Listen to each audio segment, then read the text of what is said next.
Bonjour, avec seulement quelques semaines de retard, petite blague, nous sommes donc en 2022 et je pense qu'il est aisément temps de procéder à mon traditionnel classement annuel des films que j'ai vus en 2021 en partant du film que j'ai le moins apprécié à celui que j'ai le plus apprécié. En 2019, j'avais vu 4 chefs-d'œuvre à mes yeux, c'était une grande année de cinéma. En 2020, l'année était moins bonne, cela dit, j'avais eu quand même quelques films de cœur, mais cette année, en 2021, plutôt celle d'avant, nous sommes revenus à un standard largement semblable à 2019 et j'en suis le premier ravi. Dans cette vidéo, à nouveau, comme toujours, ce sera mon avis subjectif. Donc, si jamais votre film préféré de l'année se retrouve dernier de mon classement, ou que le film que vous avez le plus détesté en 2021 est premier dans mon classement, ce n'est pas grave, restons calmes. C'est parti! Je vais donc mêler de mes feuilles, puisque j'ai quand même vu 131 films, je n'ai pas vu tous les films sortis en 2021. Si certains vous viennent alors que je ne les ai pas intégrés dans ce classement, c'est tout simplement parce que je ne les ai pas vus, n'hésitez pas en commentaire à m'en faire part et à m'en parler, évidemment, je les rattraperai plus tard. Bien, c'est parti! À la 131e position, le pire film de l'année selon moi en 2021 était L'origine du monde. L'origine du monde, c'est un film qui me dérange fondamentalement tant sur le fond que sur la forme. Un aspect totalement répétitif et assez agaçant, et un contenu, j'irais même jusqu'à dire dangereux, notamment sur la vision que nous pourrions avoir de nos aînés dans la société. C'est quand même assez embêtant, j'ai carrément eu envie de me tirer, et oui, de la salle de cinéma, c'est dire. À la 130e position, Army of the Dead, un film réalisé par Zack Snyder qui rassemble tous ses défauts habituels, incapacité à raconter une histoire, des personnages absolument pas crédibles, sauf que la qualité habituelle de ces films, à savoir la photographie, n'est cette fois-ci pas présente, c'est fort dommage et regrettable. À la 129e position, Un homme en colère. Le film de Guy Ritchie est pénible de bout en bout, puisque le scénario n'est absolument pas crédible pour un sou, et l'action en elle-même m'a vraiment déçu, j'ai trouvé ça particulièrement moche, pénible et longué. À la 128e position, Pieces of a Woman, un film qui se veut visiblement féministe, mais malheureusement le film est totalement plombé de bout en bout par son duo d'acteurs principaux qui est à la ramasse complètement et qui m'a presque fait rire, alors que le sujet ne s'y prête pas du tout, tellement je l'ai trouvé mauvais. Malheureusement, c'est dommage, donc vraiment, je suis passé à côté. À la 127e position, Le Tigre Blanc. Le film m'a beaucoup rappelé Parasite. Malheureusement, en comparaison du film sud-coréen, j'avoue qu'il fait assez pâle figure. J'ai trouvé les personnages absolument pas passionnants du tout, et l'intrigue s'éternise vraiment. C'est vrai que là, on assiste quand même à des films qui sont carrément trop longs pour ce qu'ils ont raconté globalement dans ce fin fond de mon classement de l'année. En 126e position, Boîte Noire. Boîte Noire, c'est un film qui arrive à faire très mal jouer André Dussolier, pourtant un acteur fétiche du cinéma français que j'affectionne très particulièrement. Le parti pris réaliste ne fonctionne absolument pas, tant il en manque cruellement, tout bêtement. Et le travail du son ne me convient pas du tout assez pour le mettre plus haut dans mon classement. Ensuite, à la 125e position, 100% bio, on est plutôt sur un ratio de 1 sur 2, c'est-à-dire que Didier Bourdon, il s'investit à fond sur un film sur 2, mais celui-ci n'est vraiment pas fabuleux. L'histoire est complètement vide de sens, j'ai presque envie de dire.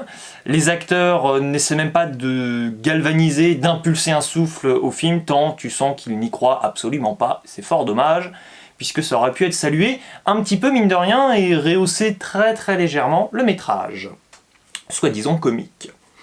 Ensuite, à la 124e position, la Zack Snyder's Justice League, qui est un film ô combien interminable, qui rassemble à mon avis tout ce que je déteste dans le cinéma, un film étiré pour rien, un manque profond d'iconisation, une photographie cette fois-ci bien moche, une musique qui de prime abord est assez magistrale mais qui à force de se répéter devient usante.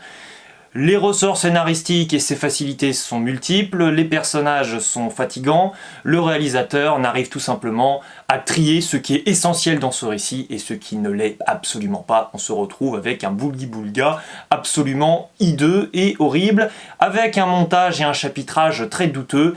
N'est pas Quentin Tarantino qui veut, et encore moins Monsieur Zack Snyder. À la 123e position, Benedetta.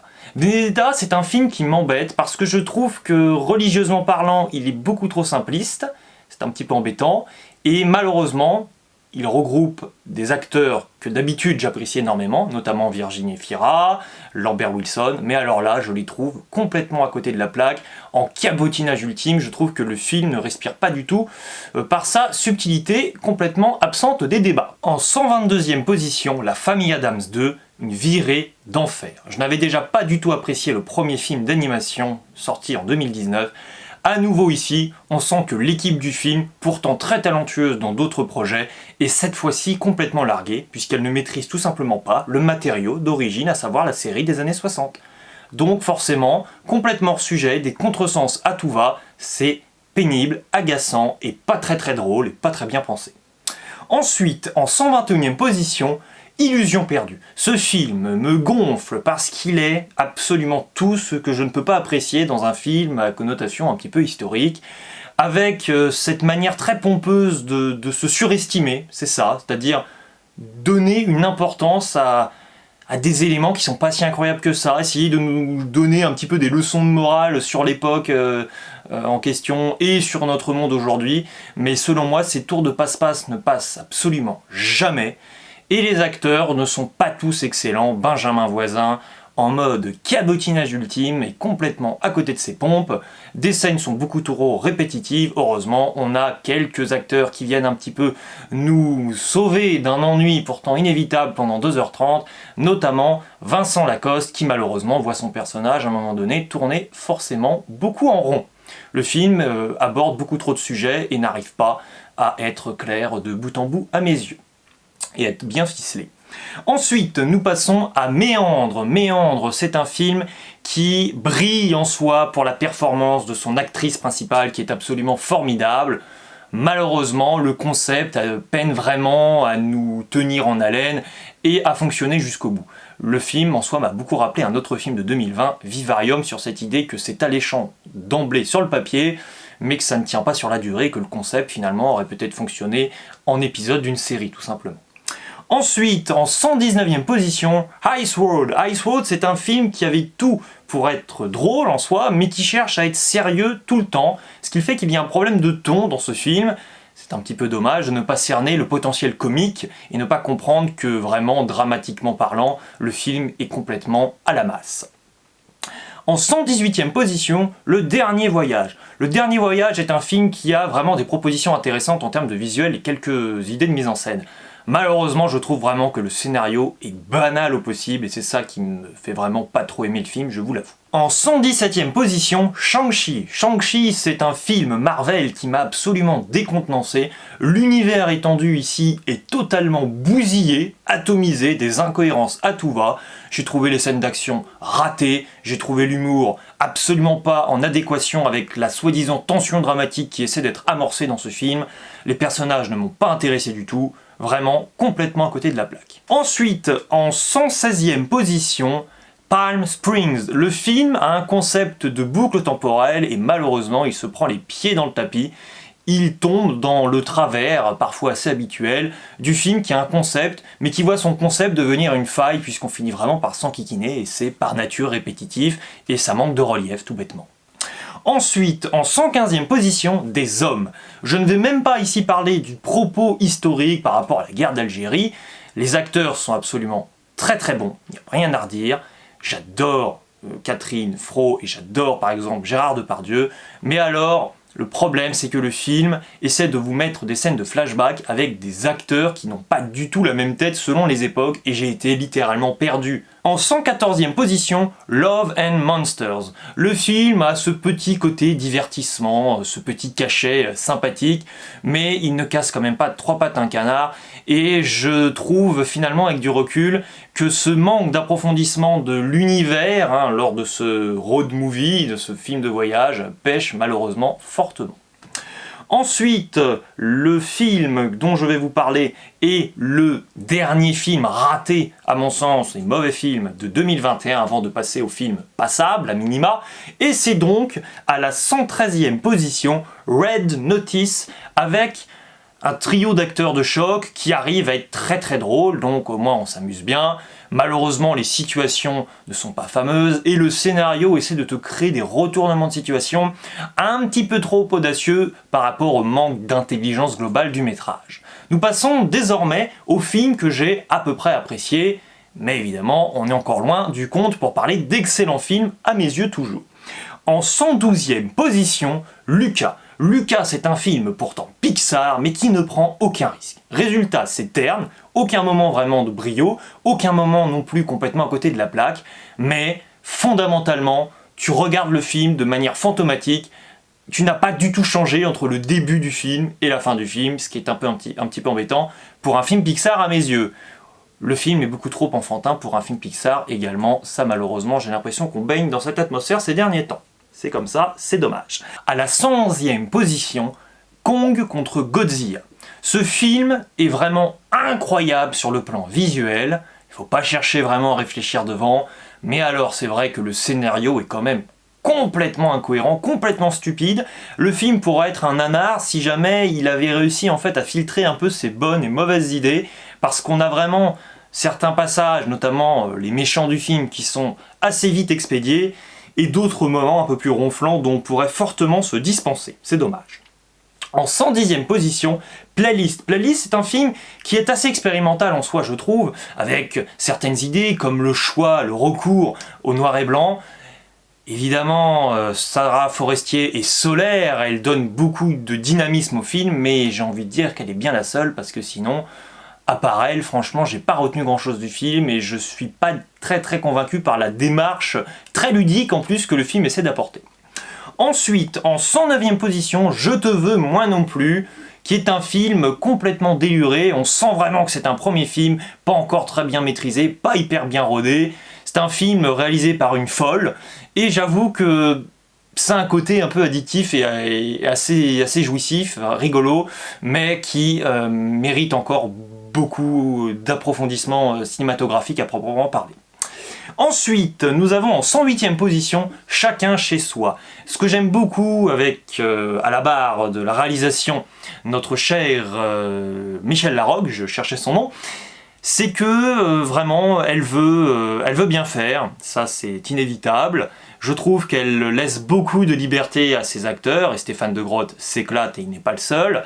Après, on sent quand même que le film est d'un classicisme beaucoup trop appuyé, beaucoup trop poussé. C'est un petit peu dommage parce qu'on manque de surprise et on manque un petit peu d'étoiles dans les yeux, mine de rien quand même. Ensuite, nous passons à la 107e position, Peuple Loup, qui est un film d'animation apparemment qui a conquis beaucoup le public. Alors moi, sur le plan artistique, pictural, en effet, j'ai pris une claque. Mais alors, les personnages en eux-mêmes ne m'ont pas du tout plu.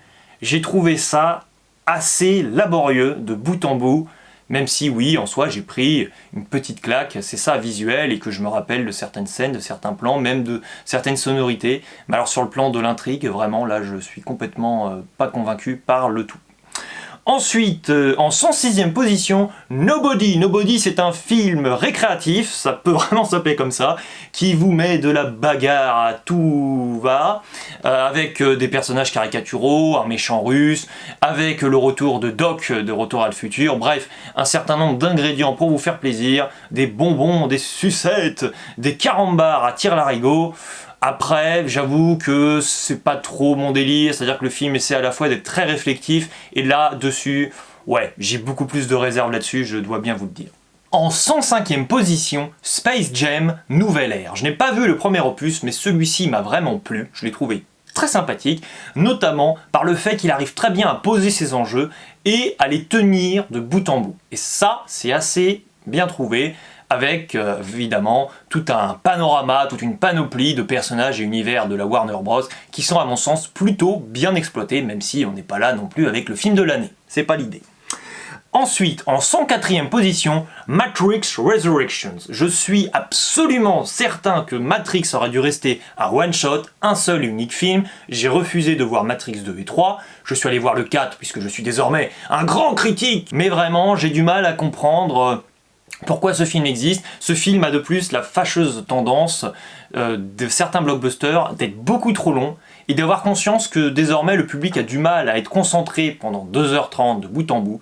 Donc en fait, avec ce film, vous devez un petit peu piocher. 5 minutes qui vont être passionnantes, 5 minutes pas très intéressantes, où le film considère que vous éteignez un peu votre cerveau, que vous regardez à côté, que vous regardez votre téléphone, et globalement, je suis sorti d'une séance où plein de personnes, je l'ai bien vu, n'étaient pas dans le coup pendant la moitié du temps, mais ont trouvé pour autant le film excellent. C'est pas ma définition d'un film excellent, pas du tout. En 103e position, Mourir peut attendre, je réitère les mêmes défauts à Matrix 4 qu'à ce James Bond, je le place néanmoins légèrement dessus puisque j'adore Daniel Craig, et parce que nous avons ici, un petit bonus, une touche émotionnelle en plus qui fait mine de rien la différence entre ces deux films. En 102e position, Louloute, qui brille par la présence de cette grande actrice française qu'est Laure Calamy. Cependant, même si je ne suis pas un grand adepte et un grand connaisseur du sujet traité ici, j'avoue qu'il m'a globalement non pas laissé de marbre, mais fait légèrement douter parce que je ne suis pas sûr que ce soit si réaliste que cela sous certains aspects. Bon, j'ai trouvé ça un petit peu forcé, disons-le, et un peu trop démonstratif. Et pas assez ludique, didactique. En 101e position, Petite Maman. J'étais très déçu parce que la réalisatrice, franchement, de Portrait de la jeune fille en feu a été capable de bien mieux. Ici, le film est plutôt beau, visuellement, mais alors c'est un film qui est tellement minimaliste qu'on finit par se demander s'il nous met quelque chose sous la dent. Dommage. En 100e position, Annette. Annette, film extrêmement apprécié par tous les cinéphiles en 2021. Mais alors, le film ne m'a pas décontenancé absolument, j'ai détesté la première heure, j'avais très peur, mais finalement, à partir du moment où Adam Driver commence à s'imposer finalement comme le grand méchant habituel qu'il interprète toujours dans les films, j'ai plutôt trouvé que le film avait de bonnes intentions, qu'il essayait de faire du cinéma différemment. Je trouve pas ça formidable, mais pour sa démarche, allez, on applaudit très légèrement. En 99e position, Thunder Force, qui est un film qui me rappelle un petit peu dans l'esprit Les 4 Fantastiques des années 2000. C'est un film qui s'amuse avec le concept de super-héros, des responsabilités que ça implique, de la vie de super-héros, avec un esprit extrêmement léger, extrêmement décontracté, qui permet de passer un moment sympathique sans plus. Cependant, en 98e position, Don't Look Up, qui est un film dont m'avait vanté monts et merveilles. J'ai été assez déçu en le regardant, puisque je trouve que la comédie, que le burlesque n'est pas du tout poussé suffisamment. On est face à un film qui veut se la jouer absurde, ridicule, mais vraiment, il faut pousser les potards beaucoup plus loin à mon sens. C'est un film trop frileux, trop tiède. À la 97e place, Finch, qui est un film touchant, émouvant, mais un petit peu trop lisse, un petit peu trop convenu, avec un Tom Hanks qui nous régale cependant fortement. À la 96e place, Lui, qui est un film thérapeutique spécial confinement, réflexion de période de Covid de Guillaume Canet, qui est loin d'être inintéressant, avec une distribution admirable, une atmosphère également bien sentie. Après, le film, sur sa longueur, souffre du syndrome un petit peu trop auto-centré, égocentrique même, de son réalisateur, mais c'est un objet cinématographique à part qui m'a quand même, malgré tout, marqué et qui tient dans mon esprit une place à part dans cette année 2021. Évidemment, oui, marqué aussi par le Covid, c'est inévitable. Ensuite, en 95e position, un triomphe, je vérifiais le titre, est un film qui m'avait plutôt bien plu, mais qui perpétue un petit peu la malédiction de Cadmerade. Excellent acteur, mais pas souvent dans des choix de films qui sont à la hauteur de justement ses performances de comique à mes yeux, et pas uniquement de comique. C'est aussi un personnage, ce monsieur Cadmerade, qui arrive aussi à émouvoir avec parfois même un script assez moyen, un peu laborieux, très défectueux. Et ici, il le démontre à nouveau. C'est une performance d'acteur à part entière, ce film, mais pas grand-chose de plus. À la 94e place, Un prince à New York 2. Je n'ai pas vu le premier opus, donc j'ai quand même été assez sensible à une nostalgie dont je ne maîtrise pourtant pas vraiment les origines, les fondements, mais j'ai trouvé vraiment que le film parvenait sympathiquement à être un petit bout de vie agréable à suivre, qui n'arrive pas par contre à exister autrement que par le visionnage du métrage, parce qu'autant le dire, avec ne serait-ce qu'un petit peu de recul, le film est assez vite oubliable, mais c'est pas mal. À la 93e place, Yes Day, qui est un film familial, c'est un film qui se partage même en famille, qui doit se voir ainsi. Le film ne va pas vraiment au-delà de cela, mais après tout, c'est toujours mieux que rien, et j'ai même envie de vous le recommander chaleureusement. C'est un film attachant, vraiment attachant, mais loin d'être parfait. À la 92e place, Villa Caprice, qui est un film malheureusement qui se saborde un peu en termes de prévisibilité à cause de ses bandes annonces et du film en lui-même. Des passages dans le film sont assez brillants, où je me suis surpris, moi le premier, à verser une larme parce que le film arrive à toucher juste par moments, mais alors pas du tout dans l'ensemble de son œuvre, où par moments je pense qu'on est quand même dans certaines fautes de goût assez énormes. À la 91e position, Président, réalisé par Anne Fontaine. J'ai été assez déçu par ce film, même si je suis loin de l'avoir détesté, mais je suis particulièrement friand et généreux quand il s'agit de films parodiques un petit peu sur la politique, et là j'avoue que j'ai trouvé le ton du film oscillant entre comique et dramatique un petit peu, beaucoup trop timoré et pas assez choisi. En fait, c'est ça le problème. À la 90e position, Le Dragon Génie. Un film qui fait absolument rêver, qui émerveille, un film féerique, mais qui a des personnages fort intéressants et d'autres absolument dispensables à mes yeux.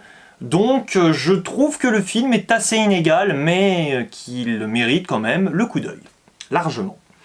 À la 89e position, Concrete Cowboy, un film qui est absolument à part, c'est ça, qui a sa propre identité, son propre propos, qui est un ovni, selon l'appellation de Jude Melon, un confrère que vous connaissez sûrement sur cette chaîne, à savoir un objet filmique non identifié. En 88e position, Le Passager numéro 4. J'adore les aventures interstellaires et là je n'ai pas été déçu. Je trouve vraiment que nous vivons la situation des personnages, c'est assez tendu, c'est assez juste et c'est un film qui a même la faculté de parvenir à éviter certains écueils du genre, évidemment pas tous, c'est pour ça que ce film est entre guillemets si bas dans mon classement. En 87e position, La Mission, qui brille avant tout et quasiment uniquement par son duo anthologique Tom Hanks et la petite jeune allemande qui était également dans Béni l'année dernière, enfin l'année précédente. Et c'est vrai que j'ai été émerveillé par l'alchimie de ce duo, de ces deux bêtes de scène.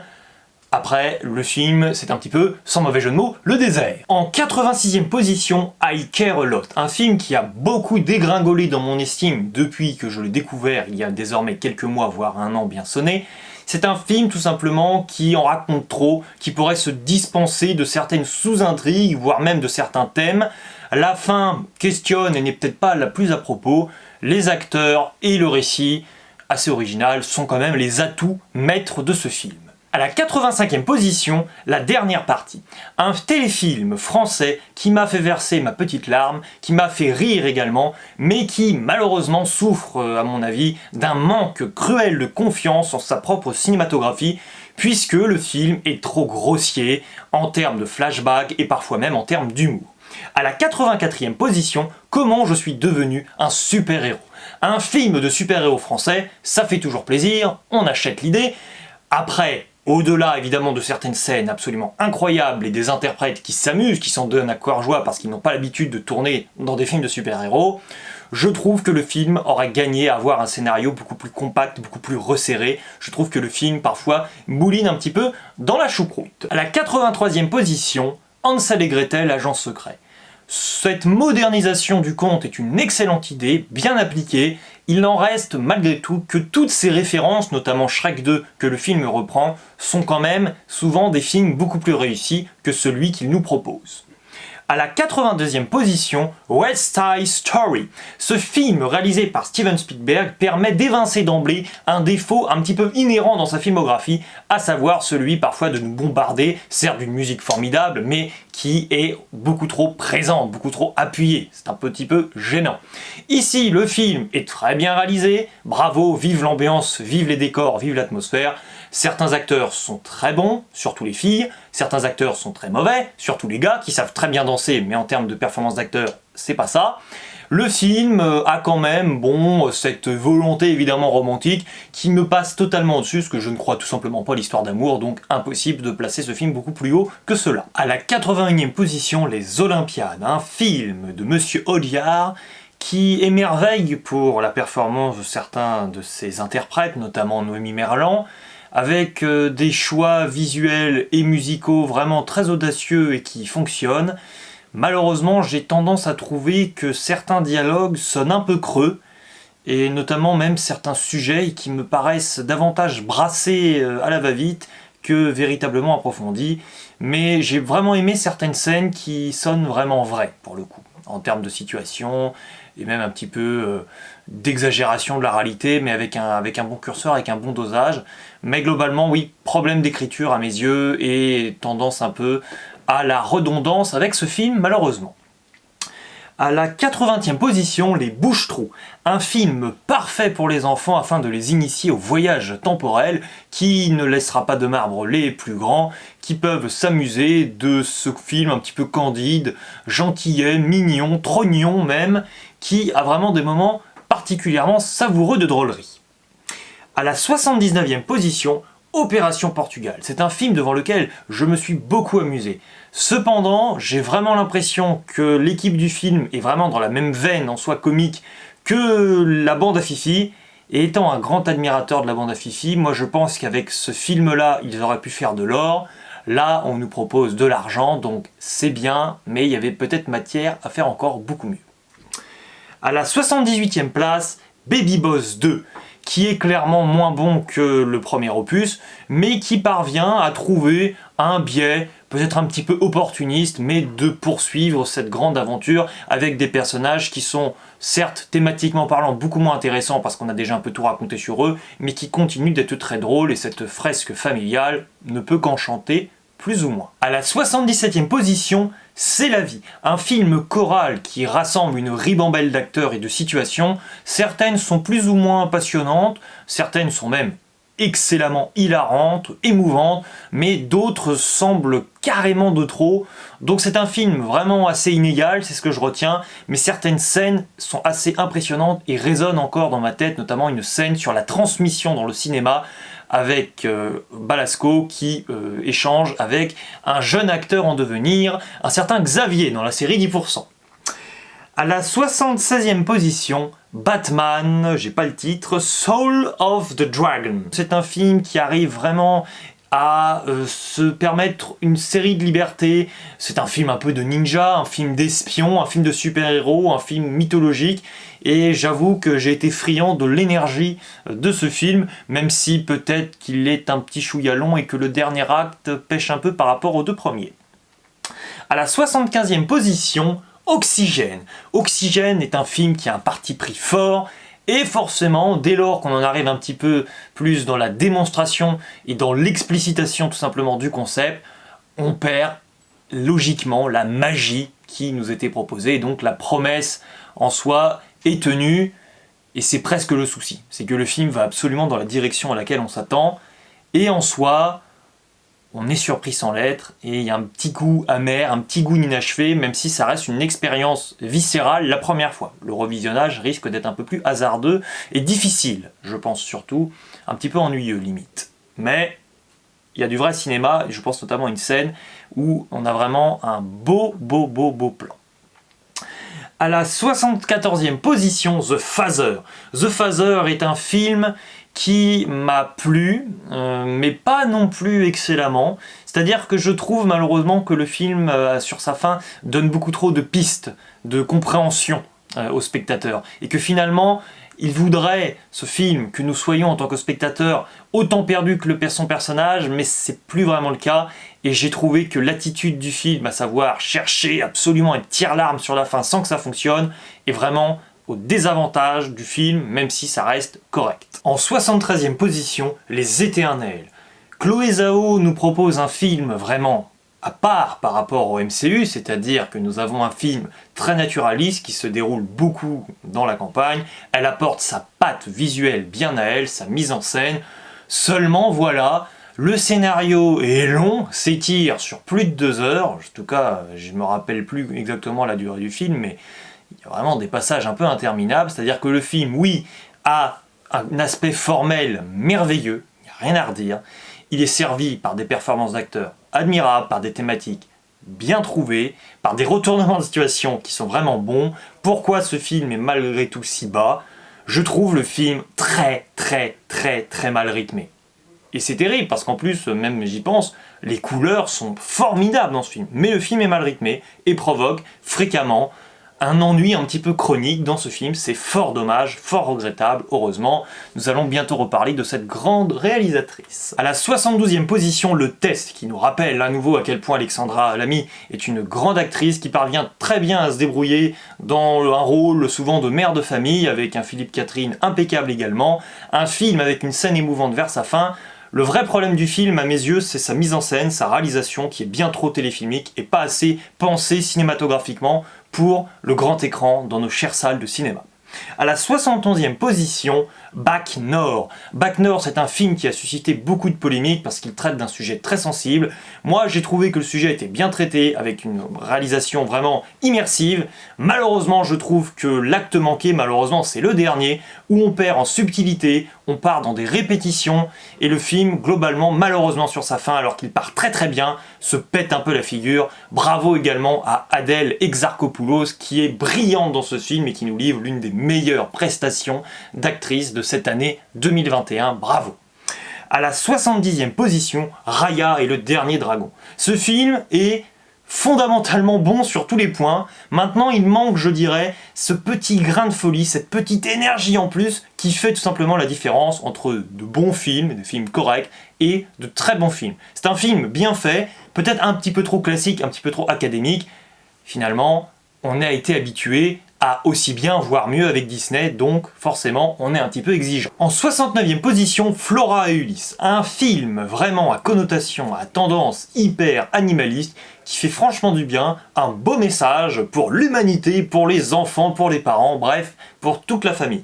Ce film n'a pas vraiment d'ampleur cinématographique extraordinaire, mais il a un humour et un propos en soi, certes très simple, mais très efficace et très attachant. À la 68e position, Tom et Jerry, le réalisateur Tim Story, est à nouveau dans un cinéma que j'apprécie énormément et qui lui est vraiment caractéristique, tout simplement montrer des rivalités de toujours entre différents de ses personnages, mais aussi les rapports familiaux. Et je trouve que oui, même si la technique entre live action et animation peut parfois pécher et est largement perfectible, j'apprécie et j'adhère en soi tout simplement à cette caractéristique que ce monsieur a et qu'il maîtrise maintenant. Il est vraiment plus dans une phase de rodage, il maîtrise totalement là-dessus son petit cinéma bien à lui, très identifiable et très appréciable. En 67e position, Old, un film qui me rappelle à nouveau à quel point on peut trembler devant un film parce que il est vraiment très dérangeant, il y a des scènes chocs, fortes, terribles, il a un casting excellent avec notamment Thomasine McKenzie qui est une actrice en devenir mais absolument extraordinaire, stratosphérique à chaque fois. Peut-être, malheureusement oui, c'est même sûr, que la résolution n'est pas à la hauteur du concept instauré. Et peut-être qu'il n'y avait pas besoin de résolution tout simplement aussi, c'est bien parfois le mystère. En 66e position, Chaos Walking, qui rassemble Rey Skywalker et Spider-Man, les genoux, j'adore ces acteurs, le duo fonctionne vraiment bien.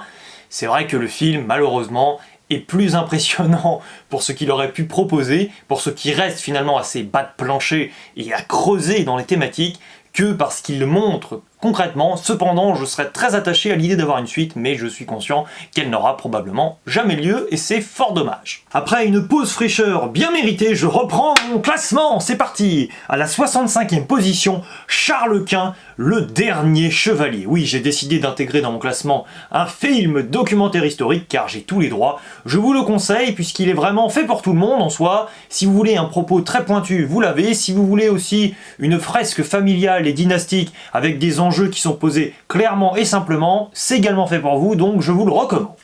En 64e position, Un tour chez ma fille. À l'image de Baby Boss 2, nous avons ici une suite. Et clairement, la suite n'est pas du tout à la hauteur en soi du premier opus. Ici, Bienvenue chez ma mère, qui était vraiment un excellent film. Pourquoi ? Certes, on conserve en soi beaucoup de qualités du premier opus, mais ça sent en fait le réchauffer. C'est très téléphoné, on n'a plus ce phénomène de surprise du premier film en soi. En 62e position, Sacrée sorcière. Sacrée sorcière est un film de Robert Zemeckis qui m'a plu. Alors certes, la dramaturgie et la narration pêchent considérablement, mais alors en termes d'immersion, de réalisation, d'acteurs et d'actrices comme Anna Tawai qui sont au top, et en termes d'effets spéciaux, franchement j'ai pris mon pied. À la 62e position, Haters. Haters, c'est un film avec Kev Adams, c'est une ribambelle d'acteurs. J'ai trouvé les performances éblouissantes, notamment celle de Franck Dubosc. Le film, cependant, manque un petit peu de liant thématique et de complexité. C'est vrai que le propos, dit comme ça, est un petit peu bateau quand vous regardez le film et sa morale finale. Mais c'est plutôt bien, c'est assez touchant, c'est très très drôle, mais ça ne va pas beaucoup au-delà, c'est un très bon téléfilm en gros. En 61e position, Ron Desblocs, qui, comme le film précédent dont je viens de parler très brièvement, nous parle tout simplement de la technologie et la critique. Je dirais quand même que le film est très très drôle, avec une animation bien pensée. Il n'en reste pas moins que je trouve que le film prend beaucoup de temps à se conclure, en plus d'une manière très classique, donc moi j'aurais raccourci la fin du film, quitte un peu à la bazarder, mais tout simplement pour qu'on n'ait pas ce phénomène d'un film en définitive un petit peu lambda, alors qu'il est vraiment très rafraîchissant au départ. En 60e position, Eiffel. Eiffel, c'est un film qui prend le parti de mettre en arrière-plan tout simplement la construction du monument historique qu'est la Tour Eiffel et de mettre en avant à la place une relation amoureuse entre Eiffel et Madame Adrienne, c'est-à-dire une relation que je trouve extrêmement fusionnelle, oui, car très bien interprétée, une belle osmose entre Romain Duris et Emma McKay. Il n'en reste pas moins que ce parti pris est assumé de bout en bout, et ça c'est excellent, mais qui comporte quelques défauts, évidemment. En 59e position, tout s'est bien passé. Ce film de François Ozon s'en est pris plein la figure, il est certes trop littéraire dans son approche, cependant, André Dussolier est bouleversant et il n'est pas le seul. Certaines scènes sont donc en trop dans ce film, mais quelle performance d'acteurs et d'actrices là-dedans, c'est fabuleux à ce niveau-là. En 58e position, Promising Young Woman. Évidemment, ce film est féministe et rappelle en soi Scandale, qui était mon film de l'année 2020. Cependant, celui-ci n'est clairement pas au niveau, selon moi, de Scandale, tout simplement parce qu'il a beau être plus radical dans sa manière de dénoncer les machistes et donc de promouvoir le féminisme, qu'il en perd en soi la complexité et la fascination vraiment que j'avais à regarder Scandale. Donc j'ai été un petit peu déçu par ce film, qui n'est pas vraiment riche en performances d'acteurs extraordinaires. Le propos est à prendre ou à laisser, il va diviser, c'est clair, il va cliver, mais les performances d'acteurs en elles-mêmes m'ont pas vraiment embarqué. Pour la démarche, pour cette idée du féminisme, quand même, j'ai envie de le mettre, entre guillemets, si haut dans mon classement. En 57e position, La Patte Patrouille, le film. Quelle belle surprise ce film quand je l'ai rattrapé, je ne m'attendais vraiment pas à ce que ce film délivre l'une des scènes visuelles les plus marquantes de l'année. Le film a un scénario qui se tient vraiment, et les adultes peuvent s'y retrouver un petit peu moins que les enfants certes, mais vraiment avec des situations qui sont quand même bien trouvées. C'est un film avec une vraie construction d'univers qui donne envie d'en voir plus. En 56e position, D'où l'on vient. Une comédie musicale qui est très longue, oulalalala, mais qui m'a vraiment beaucoup plu. Elle est très prévisible, mais en même temps, c'est absolument le but recherché. Le film ne laisse pas de marbre, soit il est très apprécié généralement, soit il est très détesté. Si vous ne rentrez pas dedans au bout de 10 minutes de film, je pense que vous êtes cuit. Quelques moments brillants sur le principe même en fait d'adapter ce film avec l'idée de la comédie musicale, puisque tu te moques en fait beaucoup, avec beaucoup d'ironie, avec beaucoup de sarcasme, du principe même de chanter un petit peu sur tout et rien.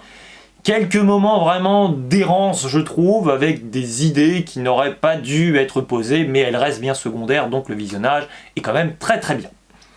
En 55e position, 5e set, un film avec Alex Lutz qui nous parle du sport d'une manière brillante, très complète. Malheureusement, je trouve que le match final fait complètement foirer le film à la fin. C'est dommage parce que sinon il aurait pu être bien plus haut dans mon classement. Petite frustration avec ce troisième acte manqué. En 54e position, Barbac. Le duo principal est formidable. Eboué et Marina Foïs sont excellents. Avec une folie qui leur est propre et caractéristique, je me suis tapé des barres. Peut-être que le concept de cette boucherie humaine, sans en dire trop plus, tourne un petit peu en rond sur la longueur et finit un petit peu par lasser avec le temps au fil du film. Mais c'est quand même un vrai moment de rigolade, peut-être un petit peu trop long ce film, avec quelques scènes bien sanglantes quand même pour une comédie française, c'est bien, beau parti pris. En 53e position, Jungle Cruise, malgré des effets spéciaux absolument hideux, il faut bien le dire, pas tout le temps mais quand même, une ambiance de personnage et musicale, et oui, je pense que nous avons un petit peu le début d'une nouvelle franchise qui va ressembler étroitement, peut-être ou peut-être pas, à Pirates des Caraïbes, rien que ça. En 52e position, nos très chers enfants. Ce film est comique et vraiment très drôle, puisqu'il joue en réalité de défauts humains concernant l'argent, et franchement j'ai adoré le duo Balasco-Bourdon, qui fonctionne vraiment du tonnerre à chaque fois. C'est un film vraiment très savoureux, très simple, sur la famille, qui aurait pu aller plus loin, mais qui trouve quand même un certain nombre de situations très amusantes, c'est bien. En 51e position, Polly. Polly est un film qui nous parle d'animaux, évidemment, et c'est vraiment une petite pépite. J'ai pris une petite claque visuelle, car c'est vraiment très beau, très attendrissant. Il n'en reste quand même pas moins que je trouve que thématiquement, on aurait pu aller plus loin. Mais il y a vraiment une saveur paysagiste, picturale, de la nature, c'est beau et tu sens à quel point c'est artisanal derrière, c'est vraiment très agréable et on passe un bon petit moment de rigolade également. En 50e position, Mince alors 2. Ce film aurait pu être bien plus haut dans mon classement, mais je n'ai pas vu le premier opus et ça m'a un petit peu manqué. Et oui, face à cette suite au cinéma, tout simplement parce que, avis aux initiés, on ne peut pas vraiment entrer dans tous les délires, puisque parfois, eh bien, nous n'avons pas toutes les clés de compréhension en main. Enfin, c'était ma faute, hein, j'avais qu'à voir le premier opus après tout. Même si c'est très drôle tout du long, quasiment, il y a 2 scènes vraiment que j'aurais enlevées du film parce que je trouve vraiment qu'elles n'arrivent pas à être drôles et qu'elles sont presque un peu malaisantes. Mais excepté celle-ci, c'est vraiment très drôle. En 49e position, les Mitchell contre les machines. Phil Lord et Chris Miller sont des réalisateurs, des artistes que j'apprécie énormément.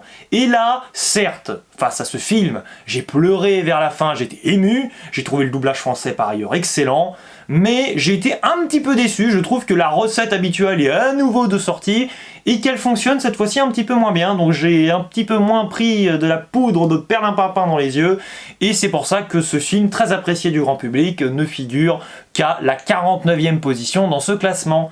Passons désormais à un autre film très apprécié de l'année 2021, bien plus même, 48e, Dune. Dune, c'est un film merveilleux, visuellement évidemment, avec une mise en scène incroyable, phénoménale, mais évidemment, malheureusement, tout ne peut pas être réussi dans ce film, selon moi, bien loin de là d'ailleurs, puisque je trouve vraiment que les personnages ne sont pas attachants du tout, on n'en a absolument rien à faire, et le film n'arrive pas à être marquant sur la durée.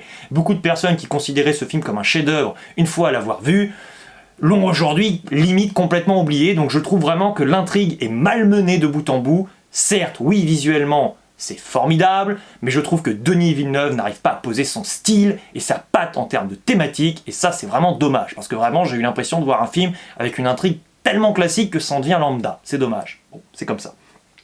En 47e position, Le Loup et le Lion. Ce film, malheureusement, et c'est son gros défaut, est vraiment très faiblard en termes de mise en scène. Mais alors sinon, c'est très touchant, c'est très émouvant cette petite aventure avec le loup et le lion et quelques humains autour, mais on aurait bien éclipsé un petit peu plus les humains du film pour voir encore davantage les animaux. Mais c'est vrai que j'ai vraiment été très ému à la fin du film et ça c'est bien, c'est important. En 46e position, Madres Paralelas. Moi j'ai vraiment bien aimé ce film de Pedro Almodóvar. Je trouve qu'il est déjà très bien mis en scène, je trouve que le film est extrêmement drôle également avec des actrices incroyables, formidables. Après, c'est vrai que plus j'y pense et plus je trouve quand même le film un petit peu décousu. Rattacher toute une histoire d'ADN et d'enfants à l'histoire, la grande histoire avec Franco, je vois l'idée, je vois le lien, mais il me paraît quand même un petit peu trop éloigné pour que je mette ce film plus haut dans mon estime et dans ce classement. En 45e position, 8 rues de l'humanité. Enfin une belle surprise, puisque Danny Boone pour moi ne fait qu'enchaîner la réalisation de daubes intersidérales, alors que j'avais adoré il y a maintenant plus de 10 ans, rendez-vous compte, rien à déclarer. Ici je l'ai retrouvé, il est de nouveau inspiré, même si quelques scènes et quelques traitements de personnages sont assez ratés, j'ai été vraiment mort de rire, beaucoup de moments dans le film, j'ai également versé ma larme à la fin et même pleuré un bon torrent de larmes, donc c'est bien, c'est un film qui m'a vraiment fait du bien, qui m'a fait plaisir, même s'il est loin d'être parfait. Merci monsieur, enfin on retrouve un petit peu là d'énergie comique, là comme je l'aime, c'est bien, important. Ah, ouais! En 44e position, The Suicide Squad. James Gunn nous propose absolument ce qu'il sait faire, à savoir un grand délire super-héroïque, avec du visuel, de la mise en scène, de la rigolade, de l'absurdité absolue. Malheureusement, je trouve vraiment que le scénario est vraiment pas fabuleux, et je trouve surtout qu'on passe trop de temps à s'attarder sur l'univers, avec des explications qui me passent totalement au-dessus.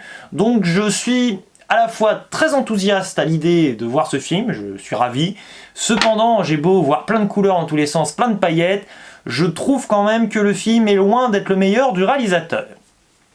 En 43e position, Free Guy, qui m'a réconcilié avec Ryan Reynolds. J'en ai un peu marre depuis quelques années de Ryan Reynolds, qui ne fait que s'auto-caricaturer, j'en ai ras-le-bol. Et bien ici, il est moins dans la vulgarité, et il renoue avec de la comédie comme je l'aime, et aussi en soi avec une romance qui passe très bien avec une certaine Jodie Comer dont nous reparlerons, mais qui lui vole presque d'ailleurs la vedette. J'ai bien aimé aussi le fait que ce film, certes, voit dans son générique le nom, oui, de Ryan Reynolds, mais qu'il ne se mette pas trop en avant et qu'il laisse de la place et de la respiration à d'autres personnages afin de nous proposer une intrigue avec un univers, avec des règles qui sont établies et des rivalités qui sont vraiment assez intéressante, même si le film, c'est vrai qu'il propose des caméos qui sont amusants, des références sympathiques, mais je pense quand même qu'il aurait gagné parfois à être un petit peu plus inspiré. C'est un petit peu ça. Je trouve parfois que l'humour est un petit peu, non pas grossier, enfin vulgaire à la manière d'un Deadpool 2 qui m'insupporte totalement et qui m'agace vraiment fondamentalement, mais je pense des fois que l'humour est un peu trop répétitif. On rigole un petit peu trop des mêmes types de blagues et ça me fait plus trop rire à un moment. En 42e position, Gagarin. Gagarin, je vous le recommande, c'est une expérience à part, c'est une œuvre immersive qui ne m'a pas emballé de bout en bout, mais qui est onirique. Vraiment, qui est particulièrement onirique. En 41e position, The French Dispatch. Ce film, il faut le voir 1000 fois, j'ai l'impression, pour en percevoir tous les tenants, les aboutissants, tous les détails, tout simplement parce que c'est un film qui avance avec un rythme effréné à 200 000 à l'heure, c'est incroyable. Du coup, c'est un peu compliqué quand vous l'avez vu qu'une fois de l'intégrer dans un classement parce que j'ai vraiment passé un très bon moment devant. Mais alors de là à comprendre si de A à Z le film se tient vraiment en lui-même et qu'il ne part pas un petit peu trop dans tous les sens, c'est un petit peu délicat. Mais je n'ai pas boudé mon plaisir devant. En 40e position, Les Deux Alfred. Ce film n'est pas le seul à traiter des modernités et des nouvelles technologies avec un sarcasme et beaucoup d'amusement. Il y parvient vraiment. C'est un film très drôle, malgré quelques scènes un petit peu loupé, très brouillon. Disons que j'ai beaucoup adhéré en soi au trio, au noyau fort et central du film, à savoir les frères Podalides et Sandrine Kiberlin. Le film n'est pas très réussi sur son début et sur sa fin, mais tout le cœur gravitationnel du film est excellent. En 39e position, Sans un bruit 2. Je n'ai pas vu le premier opus, mais cette suite m'a vraiment convaincu. Je trouve vraiment que toute l'équipe du film s'est mise en tête comment rendre notre parti pris prenant, intéressant et comment trouver un maximum d'idées pour que nous ayons vraiment recours à de la cinématographie sonore, visuelle, immersive. Et je trouve vraiment que ça fonctionne. Malgré un raccourci scénaristique majeur qui m'a vraiment agacé parce que la magie du hors-champ ne peut pas tout permettre non plus, franchement, c'est un bon film d'ambiance que je vous recommande chaudement. Et quand on le voit au cinéma, franchement, on est très sage et raisonnable devant ce film. Pas de popcorn bruyant ou de téléphone allumé et de sonneries. Pip pip, hurrah, merveilleux. En 38e position, Le Discours. Laurent Tirard, le réalisateur de ce film, est vraiment une valeur sûre du cinéma français. À nouveau, il nous propose un film brillamment mis en scène, c'est merveilleux, avec des acteurs incroyables et formidables. Benjamin Laverne, le premier. Peut-être que le film n'arrive pas à être si impressionnant que cela dans son état d'esprit sur la durée. C'est peut-être un peu le souci.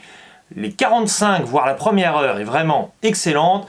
À un moment donné, le procédé narratif peut-être devient un petit peu redondant. En 37e position, Les damnés de la commune. Ce documentaire historique a deux atouts majeurs. Tout d'abord, sa narratrice, Yolande Moreau, qui a une voix absolument extraordinaire pour porter ici le récit historique. Et en deuxième point, le recours à une animation vraiment très réussie, qui a demandé beaucoup de temps, et ça se sent, ça se voit. En 36e position, Tic Tic Boom. Andrew Garfield est absolument génialissime comme toujours dans ce film. Il apporte à nouveau toute son humanité, toute sa fragilité et beaucoup d'humour. Franchement, tu sens que le film est porté à bras-le-corps par lui et par une scène notamment à laquelle je pense en ce moment, qui est renversante, qui est excellemment bien trouvée. Le film, malheureusement, est un biopic musical, un genre qui parfois m'embête un petit peu, et malheureusement, je trouve que la fin du film est plombée par un écueil important du biopic, cette volonté à chaque fois de se détourner du cinéma pour arriver sur une donnée informative style Wikipédia qui a tendance un petit peu à me déranger parce que j'ai l'impression que ça fiche par terre un petit peu le film. C'est dommage, mais vraiment c'est un film aussi très très drôle, beaucoup d'humour, c'est bien.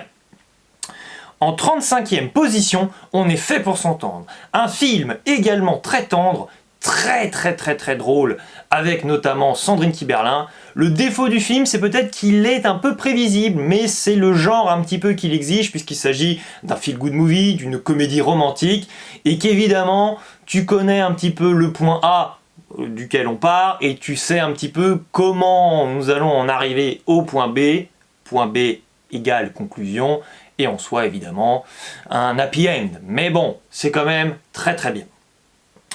En 34e position, Orange sanguine. Ce film m'a rappelé Joker, le film que j'avais tant apprécié en 2019, sans être pour autant évidemment à la hauteur de ce film en question. J'ai vraiment trouvé que le film avait vraiment un propos très dérangé. Et tant sur le fond que sur la forme, le film est extrêmement saisissant et il a vraiment clivé, à tel point qu'il y avait une rage, un scandale qui s'est manifesté à la fin de ma séance de projection au cinéma, puisque les personnes âgées notamment ont été vraiment très agacées par ce mélange de genres et cet humour qui est quand même, assez corrosif, disons-le. En 34e position, je l'ai dit, en 33e position, Mystère à Saint-Tropez. J'ai trouvé ce film fabuleux, à tel point le scénario tient sur un bout de post-it, et qu'il délivre ce que parfois je trouve qu'il manque de nos jours, à savoir un film où tout simplement vous laissez le libre cours au talent des acteurs.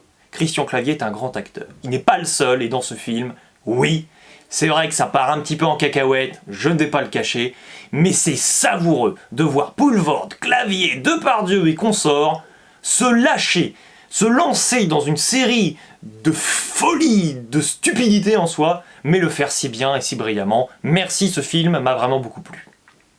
En 32e position, Mandibule. C'est peut-être le film de Quentin Dupieux que j'aime le moins, même si je l'apprécie quand même énormément. Peut-être qu'il manque un petit peu de profondeur à ce film. Certes, le palmacho est très drôle, Adèle Exarchopoulos l'est aussi, évidemment.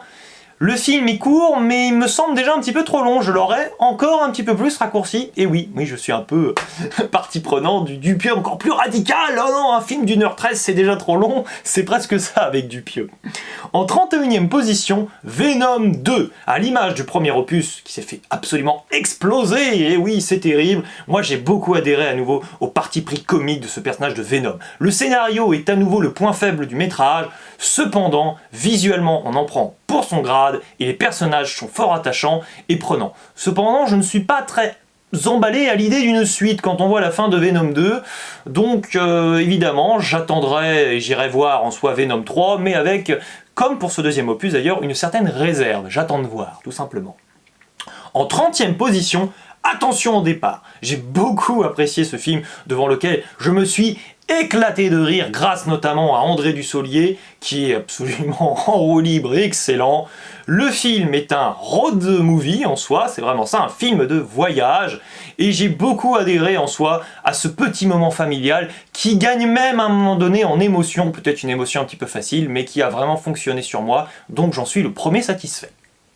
En 29e position, Le sens de la famille. Cette comédie française a quand même le don d'amener une dose de fantastique dans le tout, et j'avoue que le mélange est savoureux, l'osmose est de mise, j'ai adhéré à ce film qui a vraiment, oui, une petite part de magie, avec Franck Dubosc et Alexandra Lamy. En 28e position, Black Widow. Enfin un film sur la Veuve Noire, ça faisait un petit moment qu'on l'attendait. Moi j'ai trouvé ce film excellent en termes d'aventure, en termes de petites relations très sympathiques familialement parlant. Le film peut-être est sans impact incroyable sur l'univers étendu, mais je ne pense pas du tout que ce soit un défaut qu'on puisse reprocher au film.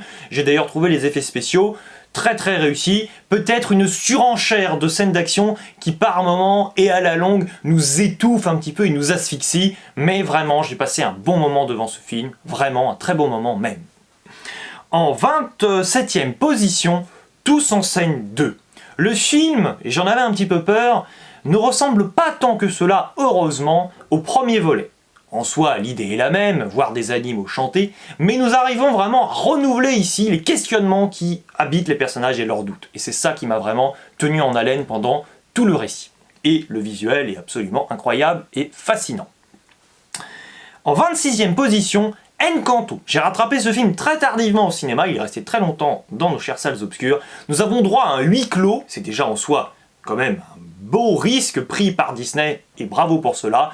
Et malgré tout, j'ai eu la sensation de voyager. Et donc, franchement, pour ce paradoxe sur pattes, ce film un peu de confinement mais qui fait voyager, j'ai été vraiment pris. En 25e position, OSS 117-3, Alerte rouge en Afrique noire. Je trouve que c'est l'épisode d'OSS 117 qui est le moins bien rythmé. Il a vraiment du mal à l'allumage, mais une fois qu'il est lancé, c'est un vrai diesel en réalité, et il est vraiment très très bon. Je trouve pour autant le film aussi bien écrit que les précédents, certaines répliques sont même cultes, le personnage est très réussi, et j'aime beaucoup cette irrévérence qui habite le récit, et notamment son troisième acte, qui est probablement, selon moi, le plus audacieux et le plus réussi des trois actes. En 24e position, Wonder Woman 1984. À mon sens, l'un des meilleurs films du DCEU. Ce film a certes des problèmes, des défauts, mais je ne peux absolument pas lui reprocher d'avoir joué la carte de la générosité, d'avoir joué la carte, c'est vraiment ça, du voyage, du périple, avec des enjeux qu'ils soient intergalactiques ou non, là n'est pas la question, mais des enjeux qui sont vraiment palpables, compréhensibles, avec un méchant qui tient vraiment la route, avec vraiment cette saveur que je ne pourrais définir autrement que par « oui, c'est imparfait, mais j'en ai pris plein les yeux, j'ai voyagé avec ce film, et même si certains effets spéciaux sont clairement à revoir, moi j'ai pris mon pied devant, et j'ai beaucoup adhéré à cet hommage rendu aussi aux films DC des années 90, qui étaient probablement les meilleurs films DC qui soient. Bon, ça c'est mon humble avis, concernant les Batman, Superman. Alors là, attention, on entre dans le top 23, et là clairement, on tient le très haut du panier de ce que j'ai beaucoup apprécié en 2021. En 23e position, Pierre Lapin 2. Ce film mélange live action et des personnages de synthèse, des animaux. Ça me rappelle beaucoup les Schtroumpfs, Paddington. Je suis très friand de ces films qui arrivent avec les personnages humains à s'abaisser entre guillemets à un niveau de gaminerie vraiment jouissif et appréciable. En 22e position, La Fine Fleur. Ce film était drôle, mais il était avant tout touchant et j'en étais très surpris. Un film très dépaysant qui est incroyable également pour le groupe vraiment fusionnel qu'il crée autour de la grande actrice française qu'est Catherine Fro, avec une fin vraiment déchirante et merveilleuse. Bravo. En 21e position, Un espion ordinaire avec Benedict Cumberbatch qui joue toujours aussi bien. Ce film est très propre, très soigné et également formellement impeccable. Et c'est presque un petit peu le souci. Il est tellement parfait en soi et impeccable et il ne déborde pas que par moments il manque un petit peu de folie et la froideur l'emporte un peu trop. Mais vraiment cette intrigue m'a pris de bout en bout. En 20e position, Envole-moi. Ce film est une bombe émotionnelle. Dommage, malheureusement, que par moments il y ait quelques maladresses sociétales qui s'immiscent dans le récit et qui court-circuitent très très succinctement et pas trop longtemps, heureusement, le message du film qui est pour autant très humain et très beau. En 19e position, Les Tuches 4. Moi je maintiens que Les Tuches c'est bien plus intelligent et malin que ça en a l'air. Moi je trouve ça très drôle et je trouve qu'on part ici dans un délire un petit peu à la Cité de la Peur, mais qui ne va pas non plus trop loin au point de me perdre totalement, parce que typiquement la Cité de la Peur c'est un film que j'aime de moins en moins quand je le revois, je trouve que ça part vraiment trop loin. Là vraiment ça arrive à se tenir et c'est vraiment très appréciable, très familial. Donc j'ai vraiment apprécié ce film tout autant que Les Tuches 3 à mon avis. En 18e position, Malcolm et Marie. Ce film a longtemps été mon film de l'année avant la réouverture des salles de cinéma. Je trouve vraiment ce film incroyable avec son duo d'acteurs phénoménal. Ce film est terrible parce qu'à l'image des personnages, il vous triture la cervelle et c'est un film épuisant à regarder. Moi, à la fin, j'étais complètement lessivé, mais ça m'a retourné, c'était bien. Malgré quelques ratages en termes d'acting par moment, mais c'est très très peu, vraiment bravo. En 17e position, Sous les étoiles de Paris. Ce film est assez terrible parce que je trouve qu'il nous pose ici dans un univers qui n'est pas loin d'être le nôtre, mais un petit peu plus ténébreux peut-être, ou peut-être qu'il nous montre aussi un envers du décor qu'on ne connaît pas très bien. Ça fait froid dans le dos, et Catherine Fro, ici, est vraiment dans une sorte de cabotinage très très dérangeant, avec cette idée en soi qu'elle est complètement déshumanisée par des cris qu'elle peut pousser. J'ai trouvé ça vraiment, oui, glaçant. En 16e position, Le Trésor du Petit Nicolas. Je trouve ce film vraiment aussi charmant que le premier, sorti désormais il y a plus de 10 ans.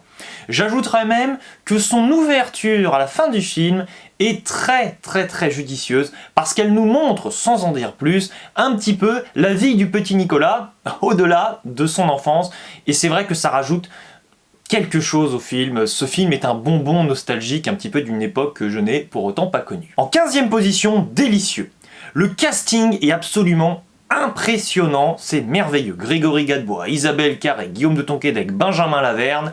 Le film arrive à vous faire hésiter. Va-t-il se lancer uniquement dans le genre dramatique, comique? Vraiment, le film explore un certain nombre de pistes, quelques longueurs cependant, mais le film réussit son parti pris, tout simplement parce qu'il m'a donné faim, comme ce n'est pas permis. Probablement, j'ai dévoré un couscous après la séance, c'est vous dire. En 14e position, Cry Macho. Ce film de Clint Eastwood a été très décrié. Je l'ai trouvé très sincère, très naturel, il m'a beaucoup ému, et quel que soit le dénouement auquel nous pouvions nous attendre, il y avait plusieurs pistes, je savais à l'avance, et ça a été le cas, que dès lors que le générique de fin allait débuter, j'allais être triste de quitter ces personnages qui m'ont vraiment beaucoup plu. En 13e position, Supernova. Au-delà des torrents de larmes que j'ai pu verser, je sais bien que je n'ai pas été le seul face à ce film au cinéma, mais surtout, c'est peut-être en réalité l'originalité du film, sa progression, à savoir qu'il essaie de rendre très impatient le spectateur pour lui délivrer, au bout d'un moment, les réponses qu'il attendait concernant la psychologie et les raisons des personnages d'agir comme ils le font. Peut-être que en soi, le film a quelques moments d'émotion un petit peu trop faciles, c'est mon léger bémol, mais c'est vraiment incroyable comme film. En 12e position, Nomadland. Ce film oscarisé et c'est fort bien récompensé de Chloé Zhao est tout bonnement une source d'évasion pour le sédentaire que je suis. Mon esprit et mon cœur ont voyagé et sont amplement sortis de la salle du cinéma à n'en pas douter, malgré quelques longueurs. En 11e position, Slalom. Je n'ai jamais eu le sentiment d'être vraiment aussi mal face à un film au cinéma. Ce film est extrêmement dérangeant. Je me tenais, j'étais crispé, j'étais en train de m'arracher quasiment les ongles et de me tenir les mains pour essayer de me calmer. C'est un film qui est d'une violence et d'un réalisme terrible et pénible. Je ne verrai pas ce film tous les jours. Ça y est, nous entrons dans le top 10. En 10e position, cette musique ne joue pour personne. Ce film est un éloge rendu à l'art, à la culture. C'est un film magnificent et il arrive à atteindre ce qui est très rare, à savoir la grâce cinématographique. Et pour cela, je vous recommande chaudement de regarder ce film si vous ne l'avez encore jamais vu. En 9e position, L'événement. Ce film traite de l'avortement, qui est un sujet d'actualité avec ce qu'il se passe en ce moment aux États-Unis ces derniers temps. L'actrice principale de ce film, qui est jeune et stratosphérique, un espoir pour l'avenir, elle est phénoménale. La réalisatrice est également à complimenter pour ce métrage qui a davantage plu aux hommes qu'aux femmes. Je pense que les hommes, interprétation de ma part, ont davantage appris de choses sur l'avortement et tout ce que ça engendre et tout ce que ça implique pour les femmes dans leur vie. Et c'est vrai que c'est un film très dur, très dérangeant et très malaisant pour les moments de passage à l'acte qui nous paraissent complètement fous et moyenâgeux, mais pas tant que ça, malheureusement. Et oui. En 8e position, A Good Man. C'est un film progressiste, engagé, avec une Noémie Merlan qui, pour traiter ici du transgenre, s'est complètement métamorphosée. Le travestissement est absolument bluffant, impressionnant. C'est un film vraiment qui, à mon avis, va compter dans les années futures, sociétalement parlant. En 7e position, Tout nous sourit. Tout nous sourit, c'est un film que j'ai énormément apprécié, c'est le Blackbird français réussi. C'est un film qui arrive à lier comédie potache très réussie, drame, tristesse, mélancolie. Et voici une osmose poétique qui nous est délivrée avec ce métrage absolument admirable. En 6e position, Aline. Je pense franchement que c'est le film le plus réussi de la filmographie de Valérie Lemercier en tant que réalisatrice.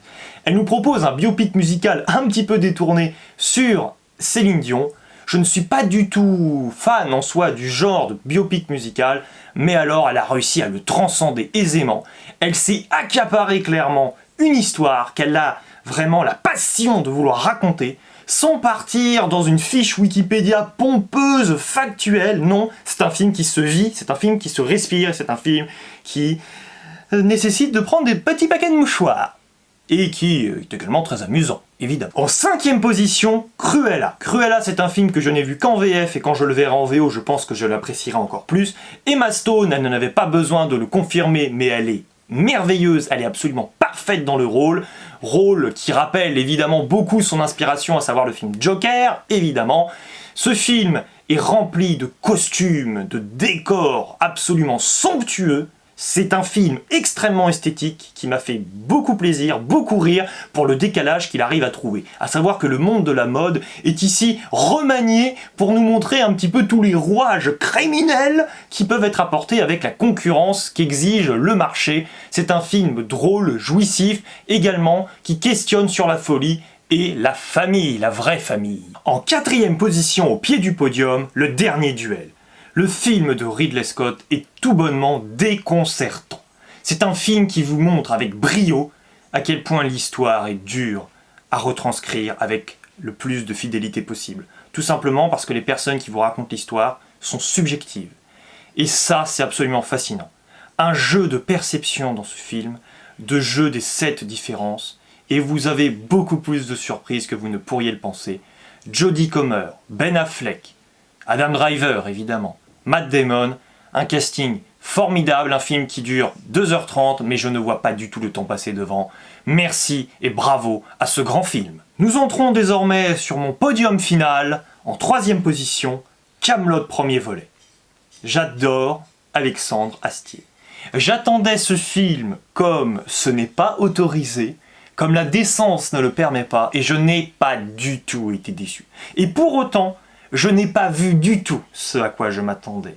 Ce n'est pas un film qui va décider d'être une comédie sur toute la ligne, ce n'est pas non plus un film qui, comme je le pressentais, allait chercher à poursuivre un petit peu la fin de la série Kaamelott avec un aspect beaucoup plus dramatique et esthétisé. C'est un film qui arrive à tout lier, c'est un film d'aventure, de voyage, d'écriture, de paysage. C'est un film que j'ai trouvé merveilleux. Et c'est sûrement le film avec la mise en scène qui m'a le plus ébahi de cette année. Et puis, j'ai envie de dire, même depuis potentiellement Joker en 2019. C'est dire. Ce film m'a bluffé. J'étais ravi de retrouver des personnages que je connaissais. J'ai été ravi de l'évolution que Kaamelott a donnée à certains de ses personnages. Du fait aussi que Alexandre Astier ne cherche pas à nous faire plaisir en tant que fan forcément, et qu'il trace sa propre route avec les idées qu'il a. Dans ce but vraiment c'est ça, de nous surprendre, et pas forcément de nous faire soit rigoler toutes les 3 secondes, soit de nous émouvoir absolument constamment. Non, c'est un film entier à part qui est signé, oui, Alexandre Astier. C'est un film très très marqué en termes d'identité personnelle. Merci monsieur, bravo monsieur. En 2e position, Spider-Man No Way Home. Ce film m'a vraiment beaucoup plu. C'est un film de grand divertissement, oui je le dis. Au-delà même de tous ces réfractaires qui résument ce film, malheureusement, et j'en suis le premier triste, au fanservice. Bon, je n'irai pas plus loin sur ce sujet. C'est un film qui respire de vrai et grand cinéma. Un super visuel, une merveilleuse mise en scène, des personnages qui sont très touchants, très attachants, les personnages que nous connaissons depuis le début de la trilogie, ou les autres, sans en dire plus.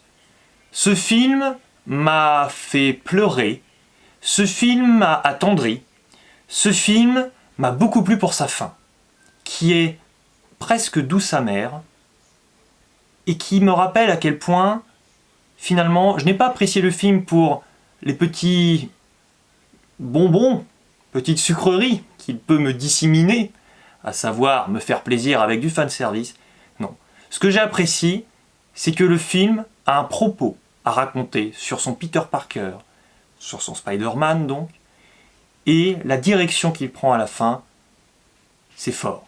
C'est pas un film qui nous fait plaisir en réalité. Quand vous regardez la fin du film, si vous avez vraiment aimé ce film et les deux précédents, la conclusion, elle n'est pas si joyeuse que cela, et en même temps, elle est très complexe, si on parle en termes de multivers, puisque le Spider-Man, à la fin, nous ramène à un autre Spider-Man qu'on connaît un petit peu, en termes de conditions économiques, sociales, et en termes de chance, parce que c'est très important, et de réussite. C'est un film qui m'a beaucoup plu. Et le grand vainqueur, selon moi, de cette grande année 2021 est De son vivant, un film français passé probablement inaperçu par rapport au film dont je viens de vous parler juste avant. Mais alors, ce film, quand je l'ai vu au cinéma, il m'a absolument bouleversé. Ça aurait été absolument impossible de vous en parler à chaud à l'époque. Déjà, j'ai beaucoup de mal quelques mois après, ça fait plusieurs fois que je retourne cette prise pour tout vous dire. C'est un film qui m'a fragilisé en soi et qui m'a ramené à notre simple condition humaine, à cette ridicule existence qu'est la vie. C'est absolument terrible. Ça m'a fait pleurer comme très rarement. C'est un film méchant parce que c'est un film très prévisible sur son personnage, à savoir principal Benoît Magimel, avec Catherine Deneuve qui est aussi renversante. C'est un film qui vous montre à quel point la vie nous donne beaucoup de belles choses, beaucoup d'espoir, mais aussi parfois nous voyons aussi tous les dysfonctionnements, toutes les injustices qui peuvent apparaître au sein de notre existence. C'est un film qui m'a dévisagé en soi, qui m'a mis à nu. Évidemment, c'est une métaphore, hein. Rassurez-vous, il n'y avait pas des nudistes au cinéma, mais je sais que je n'étais pas le seul au cinéma à être complètement renversé, retourné par ce film, qui forcément mérite à mes yeux la première place de ce classement.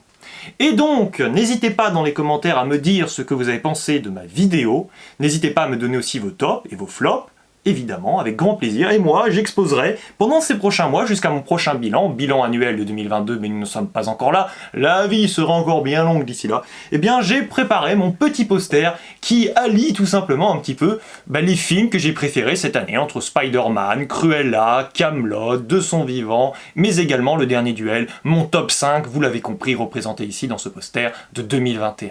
J'étais ravi, comme chaque année, de vous proposer cette vidéo pour la 3e fois consécutive. Vive la vie, et il ne me reste plus qu'à vous dire ciao et à la prochaine. Ah, voilà, le poster est accroché, c'est génial. Ah oui, c'est parfait. Ah, allez, c'est parti. On va faire une vidéo désormais. Mais oui, allez, place à l'année 2022. Tiens, mon téléphone qui sonne. Allô? Oui, mais... Comment ça, on est en juillet 2022? Il m'a fallu 6 mois pour tourner ma vidéo?